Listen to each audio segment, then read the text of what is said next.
जानकी की बेटी रानी बड़ी ही शांत स्वभाव की थी। ऐसे ही एक दिन जानकी रानी से कहती है, रानी, मेरे सर में बहुत दर्द हो रहा है। हो सके तो मेरे सर में तेल लगा दे। पता नहीं अचानक से इतना दर्द क्यों होने लगा। आपको सुबह से सर में दर्द हो रहा है और आप मुझे अब बता रही हो? रुकिए, मैं अभी मेथी और सरसों के तेल से आपके सर की चंपी कर देती हूँ। अरे नहीं नहीं, सरसों का तेल नहीं बेटा, वरना जितने भी सर में बाल बचे हैं ना, वो सारे झड़ जाएंगे। मुझे सरसों का नहीं, नारियल का तेल लगा दे। कोई बात नहीं माँ, आपके बाल झड़ रहे हैं ना, तो मैं एक देसी इलाज करती हूँ। देखना बाल कितने मुलायम और मजबूत बनेंगे। क्यों, ऐसा क्या करेगी अब तू जिससे मेरे बाल मुलायम हो जाएंगे और मजबूत भी? आखिर ऐसा क्या देसी जुगाड़ है तेरा? माँ, ये कोई जुगाड़ नहीं है, देसी इलाज है बालों के लिए। बस आप देखती जाओ मेरा देसी इलाज आपके बालों के लिए कितना लाभदायक है। रानी सरसों के तेल में सरसों के दाने और मेथी डालकर गरम कर थोड़ी देर बाद उसे ठंडा करके तेल को छान लेती है और उसमें पानी बराबर डाल के सर में लगा देती है। तभी उसकी माँ उससे बोलती है, अरे मैंने तुझे कहा था ना सरसों का तेल मत लगा, लेकिन तुझे मेरी बात समझ में नहीं आई और आखिरकार सरसों का तेल मेरे बालों में लगा ही दिया। आप चिंता मत कीजिए, अगर आपके बालों को कुछ हुआ ना तो मैं तो हूँ ना। अगर बाल झड़ते हैं तो मैं ठीक कर दूंगी। आपको मुझ पर यकीन तो करना ही पड़ेगा। ठीक है, मैं तुझ पे यकीन करती हूँ, लेकिन मेरे सर के बाल अगर उड़ गए तो सोच लेना तेरे साथ मैं क्या करती हूँ। थोड़ी देर बाद जानकी अपने बाल धोकर आती है तो अपने मुलायम बालों से बहुत खुश हो जाती है। ऐसे ही अब रानी अपनी माँ के बालों का बहुत ख्याल रखा करती। ऐसे ही कुछ दिनों बाद रानी की शादी कृष्णा नाम के लड़के से हो जाती है। अगली सुबह कृष्णा खांस रहा होता है। तभी रानी उससे बोलती है, क्या हुआ, आपको अचानक इतनी खांसी क्यों होने लगी? कुछ उल्टी सीधी चीज खाई थी क्या आपने? नहीं तो, अरे मैं क्यों खाऊंगा कुछ उल्टी सीधी चीजें? अरे मैं तो तुम्हारे साथ ही था ना कल। पूरे दिन तुम्हारे साथ था। तुमने जो खाया था मैंने भी वही खाया था। क्या पता चोरी चुपके कुछ खा लिया हो आपने और मुझे कुछ पता ही न चलने दिया हो, या फिर हो सकता है कि शायद ठंड लगी हो जिससे आपको इतनी ज्यादा खांसी होने लगी है। हाँ हाँ ठीक है, कोई बात नहीं, दवा खा लूंगा। रुकिए, मैं अभी आपके लिए काढ़ा बना कर लाती हूँ। बस एक बार काढ़ा पी लीजिए, फिर देखना आपकी खांसी छू मंतर हो जाएगी। नहीं, मुझे नहीं पीना काढ़ा। अगर मैं काढ़ा पीऊंगा ना तो मुझे सच में बुखार आ जाएगा। ऐसा कुछ नहीं होगा आपको, मेरा भरोसा कीजिए। अगर आपको कड़वा लगे तो मुझे बताना, मैं दोबारा कभी नहीं पिलाऊंगी आपको। अरे यार कितनी बार तुम्हें कहूँ, मुझे नहीं पीना है यार, एक बार में समझ नहीं आता क्या तुम्हें? आपका मूड इतना खराब मेरी बात सुनकर हुआ है, या आप हमेशा सभी के साथ ऐसा ही करते हो? अगर हाँ है तो आप अपना मूड और अपना मुंह दोनों यहाँ से ले जाइए। बड़े आए मुझे अपना गुस्सा दिखाने वाले। रानी नहा धोकर रसोई में जाती है, अपनी सास को नाश्ता, चाय और कृष्णा को काढ़ा देती है। काढ़ा देखकर कृष्णा बोलता है, मैंने तुम्हें कितनी बार कहा कि मुझे काढ़ा नहीं पीना है। अरे मैं दवा ले लूंगा। फिर भी तुम मेरे पीछे पड़ गए काढ़ा लेकर। ये काढ़ा बहू ने नहीं, मैंने बनाया है और मुझे पता है तुझे खांसी हो रही है, इसीलिए मैंने सबसे पहले ये काढ़ा बनाया है। अब मतलब हाँ माँ, आपके हाथ का काढ़ा। हाँ वो तो मुझे बहुत पसंद है, आपके हाथ का काढ़ा। और मैंने ये बात रानी को बताई भी थी।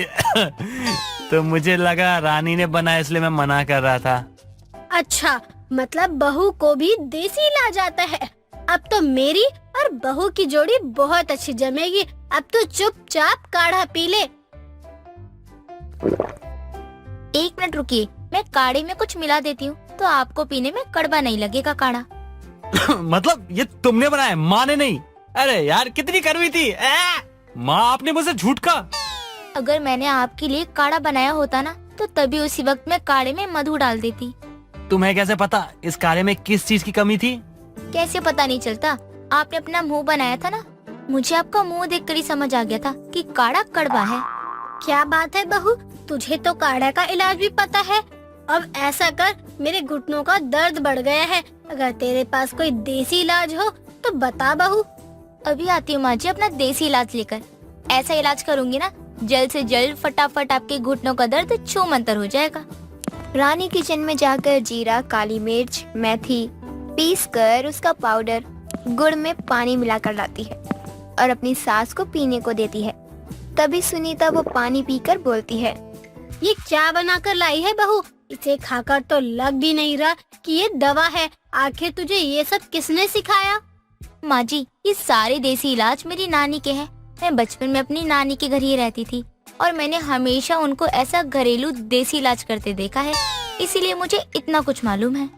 अरे वाह, क्या बात है बहू, ये पानी पीकर तो लग रहा है जैसे मैं कोई शरबत पी रही हूँ। आखिर ये कैसे बनाया? माँ जी, कुछ भी दवा बना लो, लेकिन उसमें मधु या फिर गुड़ डाल दो बस, फिर भी दवा काम करेगी और आपका मुंह का स्वाद भी खराब नहीं होगा। वाह, बहुत अच्छी बात है। अब ऐसे ही इलाज करती जा मेरा। मुझ में बहुत बीमारियां हैं, मुझे तो शुगर भी है। तो क्या हुआ माँ जी, आप यही दवा का सेवन रात के खाने के बाद कीजिए, फिर देखिए आपका शुगर खत्म हो जाएगा। सास बहू अब रोज कुछ न कुछ देसी इलाज खुद पर ही किया करती। ऐसे ही दिन गुजरने लगे। एक दिन सुनीता की पड़ोसन अनीता आती है और बोलती है, क्या बात है सुनीता दीदी, आपके पैर का दर्द ठीक हो गया क्या? जो आप दौड़ दौड़ कर काम कर रही हैं, या मोटापे को कम करने के लिए उधर उधर भाग रही हैं? मोटी होगी तू, तेरी बहू, मैं नहीं। वैसे भी तुझे बता दूं कि मेरे घुटनों का दर्द अब खत्म हो गया है, इसीलिए मैं काम कर रही हूँ। वरना तुझे तो पता ही है मैं अपने घुटनों के लिए कितना परेशान रहती थी। हाँ, मैं तो भूल गई थी कि आपके घुटनों में दर्द हुआ करता था। आपके तो घुटनों में दर्द हो रहा था ना, तो फिर आप इतना उछल उछल कर काम कैसे कर रही हैं?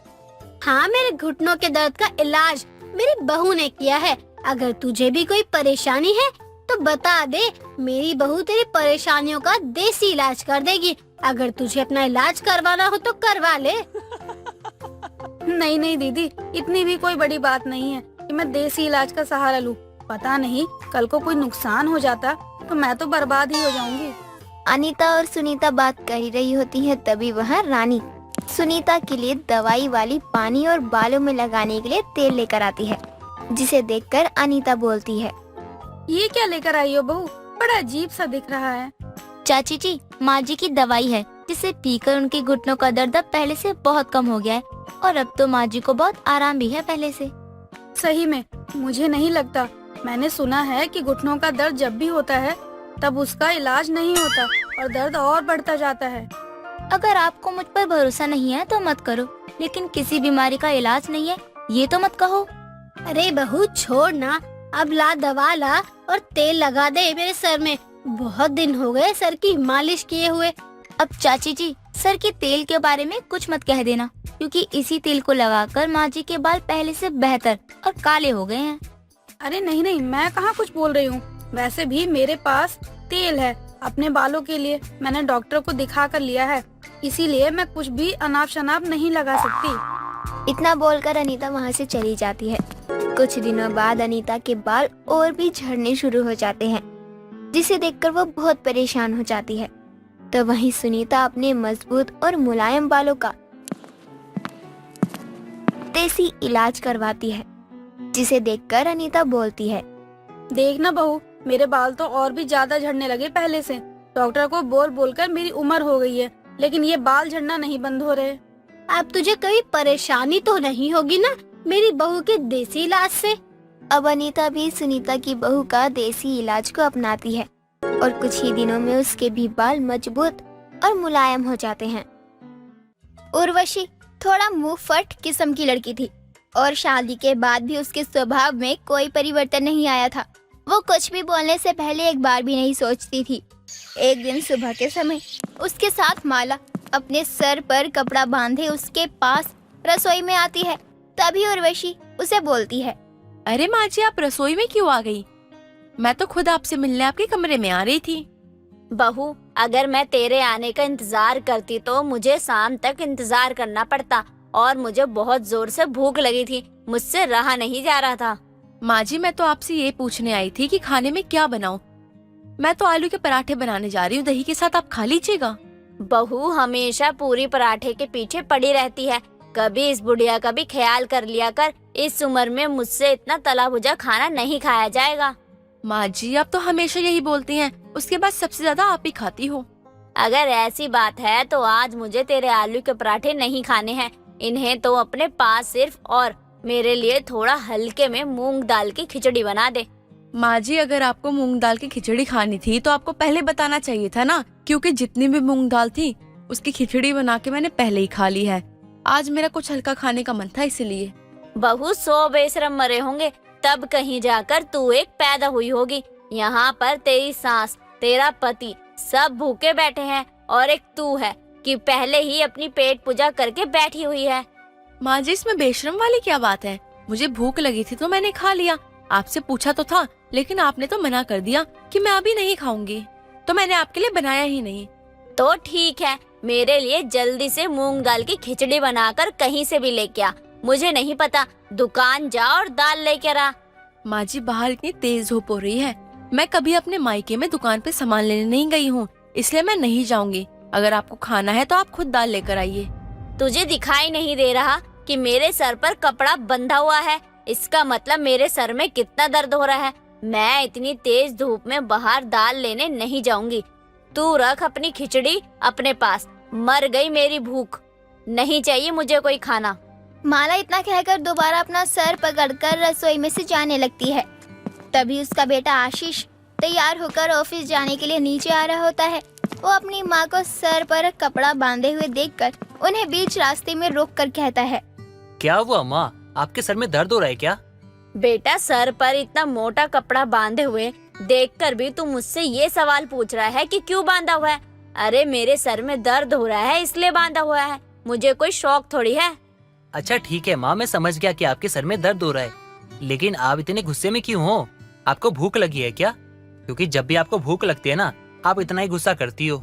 हाँ बेटा, मुझे बहुत जोर से भूख लगी है। मैंने सोचा कुछ खा लूंगी तो दवा खा लूंगी, लेकिन मेरे नसीब में तो खाना लिखा ही नहीं है।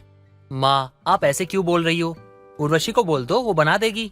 वह बना तो जब देगी ना, जब उस बेशरम बहू की रसोई में कुछ भी संपूर्ण होगा। सबके घर में लक्ष्मी आती है, लेकिन मेरे घर में ना जाने कौन आई है। जब से उसने रसोई संभालना शुरू किया है, तब से कोई भी सामान रसोई में पूरा नहीं पड़ता, फिर चाहे कितना भी ला दो।